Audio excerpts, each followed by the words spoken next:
राजस्थान से लेकर दिल्ली तक इस समय वसुंधरा राजे सिंधिया को लेकर हलचल मची हुई है। दावे किए जा रहे हैं कि उन्हें कोई बहुत बड़ी जिम्मेदारी दी जा सकती है। एक समय था जब दिल्ली तो दूर राजस्थान बीजेपी के नेता भी राजे से कन्नी काटते दिखाई देते थे, लेकिन अब उनमें राजे से करीबी के लिए होड़ दिखाई दे रही है, जिसके बाद संकेत मिल रहे हैं कि नए साल में कुछ बहुत बड़ा होने वाला है। वैसे खबर ये भी चल रही है कि सीएम भजनलाल अपने मंत्रिमंडल का विस्तार करने वाले हैं, जिसमें राजे के करीबी और कुछ उनके विरोधी रहे लोगों को मंत्रिमंडल में शामिल किया जा सकता है। लेकिन ये सब कयासबाजी ही बताई जा रही है, असली खेल दिल्ली में चल रहा है। तो क्या है पूरा मामला, जिस पर आज हम अपनी स्पेशल रिपोर्ट में करेंगे बात। नमस्कार, आपके साथ मैं देवोश्री भट्टाचार्य गोस्वामी। बीजेपी में इस समय नेतृत्व बदलने की तैयारी चल रही है। जेपी नड्डा का कार्यकाल समाप्त हो चुका है और इसी महीने बीजेपी को नया राष्ट्रीय अध्यक्ष मिल जाएगा।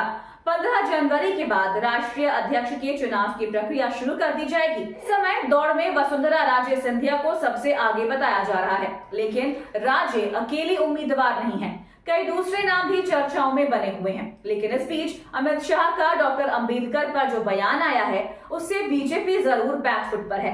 इसके बाद कहा जा रहा है कि बीजेपी का नया राष्ट्रीय अध्यक्ष दलित भी हो सकता है। कई सवाल इस समय चल रहे हैं, लेकिन अब एक बात साफ हो गई है कि राजस्थान में या फिर दिल्ली में कोई भी फैसला हो, राजे का कद बढ़ना तय हो गया है। दरअसल पिछले एक महीने से राजे और बीजेपी हाईकमान के रिश्ते तेजी से सुधरे हैं। पीएम मोदी दिसंबर में जयपुर दौरे पर पहुंचे थे, जहां मंच से उन्होंने वसुंधरा राजे का कई बार नाम लिया और उनके कार्यकाल में राजस्थान में हुए विकास की तारीफ की। पीएम मोदी आमतौर पर बीजेपी के किसी दूसरे नेता की तारीफ नहीं करते हैं, और अगर वो मंच से तारीफ कर रहे थे तो मतलब साफ था कि कुछ बड़ा होने वाला है। जबकि पिछले कई सालों से राजस्थान की राजनीति में ये बात चल रही थी कि प्रधानमंत्री मोदी और वसुंधरा राजे के बीच सब कुछ ठीक नहीं है। प्रदेश के विधानसभा चुनाव में उन्हें दोबारा सीएम बनाए जाने की चर्चा थी, लेकिन अचानक भजनलाल शर्मा का नाम सामने आने के बाद प्रदेश की सियासत गर्मा गई थी। वसुंधरा राजे समर्थक लगातार इस बात से नाराज हैं कि मैडम को सीएम क्यों नहीं बनाया गया। प्रधानमंत्री मोदी और वसुंधरा राजे की तल्खी की खबरों के बीच 17 दिसंबर को जिस तरह से प्रधानमंत्री मोदी और वसुंधरा राजे की मुलाकात हुई, उसके बाद से ये माना जा रहा है कि बीजेपी में सब कुछ ठीक है। जयपुर के दादिया में हुए ईआरसीपी प्रोजेक्ट के कार्यक्रम के बाद एक और तस्वीर सामने आई थी, जिससे सियासी हलकों में यह खबर चलने लगी है कि मैडम का रुतबा फिर से बढ़ने वाला है। दरअसल 17 दिसंबर को जयपुर में हुए पीएम मोदी के कार्यक्रम के दौरान पूर्व मुख्यमंत्री वसुंधरा राजे मंच पर पहुंची तो वहां मौजूद भाजपा के नेताओं में हड़कंप सा मच गया। इस दौरान मुख्यमंत्री भजनलाल शर्मा और मध्य प्रदेश के मुख्यमंत्री मोहनलाल यादव ने भी वसुंधरा राजे का गर्मजोशी से स्वागत किया। इसके अलावा कई मंत्रियों और बीजेपी के नेताओं ने भी राजे से मुलाकात की। कई मंत्रियों ने वसुंधरा राजे के पैर भी छुए। इस बीच बीजेपी के प्रदेश अध्यक्ष मदन राठौड़ ने वसुंधरा राजे को रोकते हुए दर्शकों की तरफ अभिवादन करने के लिए आग्रह किया। इस पर वसुंधरा राजे ने कार्यक्रम में बैठे जनसमूह की तरफ मुस्कुराहट के साथ हाथ हिलाकर अभिवादन किया। वैसे सिर्फ जयपुर ही नहीं, इसके बाद एक और तस्वीर सामने आई थी, और ये तस्वीर दिल्ली में पीएम आवास की थी, जिसमें पीएम मोदी से राजे ने मुलाकात की थी। इसमें वसुंधरा राजे पीएम मोदी को गुलदस्ता देते हुए दिखाई दे रही हैं। इसके बाद से सियासी चर्चा ये है कि उन्हें जल्द ही संगठन या सरकार में बड़ा पद मिल सकता है। दावा किया जा रहा है कि राजे के सामने 3 विकल्प हैं और उन्हें इनमें से कोई एक दिया जाएगा। दरअसल शुरुआत से ही ये खबर चल रही थी कि राजे को बीजेपी का राष्ट्रीय अध्यक्ष बनाया जाएगा। अगर ऐसा होता है तो बीजेपी को पहला महिला राष्ट्रीय अध्यक्ष मिलेगा। पार्टी पर ये आरोप लगते रहते हैं कि वो महिलाओं को सम्मान नहीं देती है, और इसी के चलते आज तक बीजेपी में कोई भी महिला अध्यक्ष पद तक नहीं पहुंच पाई है। वैसे बीजेपी के अंदर ये बात जरूर कही जाती है कि वसुंधरा राजे सिंधिया की मां विजय राजे सिंधिया को यह पद ऑफर हुआ था, लेकिन उन्होंने बीजेपी का राष्ट्रीय अध्यक्ष बनने से इनकार कर दिया था। लेकिन अब उनकी बेटी यानी वसुंधरा अध्यक्ष बनती हैं तो बीजेपी के अंदर जरूर एक परंपरा टूट जाएगी। राजे का नाम आरएसएस की तरफ से आया है, जिसके चलते मोदी और शाह जरूर इस पर तैयार होते नहीं दिख रहे हैं।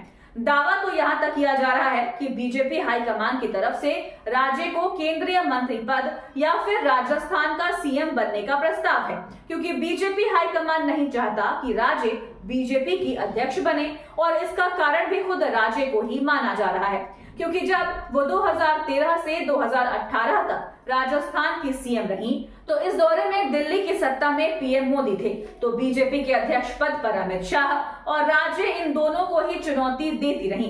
राजस्थान में सत्ता और संगठन दोनों में ही शाह और पीएम मोदी की चलती नहीं दिखती थी। यहाँ तक कि राष्ट्रीय अध्यक्ष रहते हुए अमित शाह राजस्थान में अपनी पसंद का पार्टी अध्यक्ष तक नहीं बनवा पाए थे।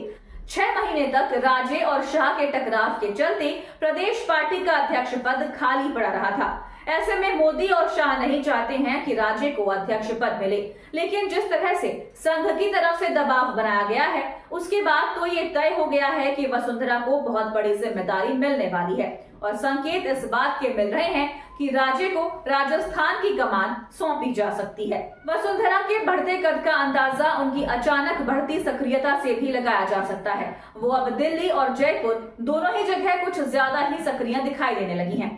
नहीं तो 1 साल से जब से राजस्थान में बीजेपी की सरकार बनी है तब से राज्य की सक्रियता बेहद सीमित हो गई थी। बीच बीच में उनके तीखे बयान तो आते रहते थे, लेकिन उन्होंने कोई भी काम ऐसा नहीं किया जिससे बीजेपी हाईकमान असहज स्थिति में पड़ा हो, और शायद इसी के चलते अब राज्य और बीजेपी हाईकमान के बीच जो दूरियां थी वो कम होती दिखाई दे रही हैं। अब इंतजार बस इस बात का चल रहा है कि राजस्थान बीजेपी में राज्य को क्या पद दिया जाता है, उन्हें सीएम पद मिलता है या फिर मोदी सरकार में कैबिनेट मंत्री बनाया जाता है, और इसके बाद उन्हें राज्यसभा के रास्ते संसद में लाया जाता है।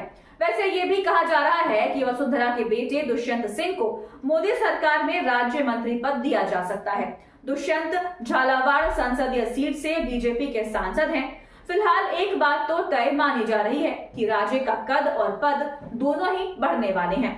अभी वो बीजेपी की राष्ट्रीय उपाध्यक्ष हैं, लेकिन राष्ट्रीय उपाध्यक्ष की हैसियत से वो ज्यादा सक्रिय नहीं दिखाई देती हैं, लेकिन अब वो तेजी से सक्रिय हो रही हैं। वैसे इस बात की चर्चा भी चल रही है कि भजन लाल शर्मा अपनी कैबिनेट में बड़ा फेरबदल करने की तैयारी में हैं, और इस बार राज्य के आधा दर्जन समर्थकों को वो अपनी कैबिनेट में शामिल कर सकते हैं।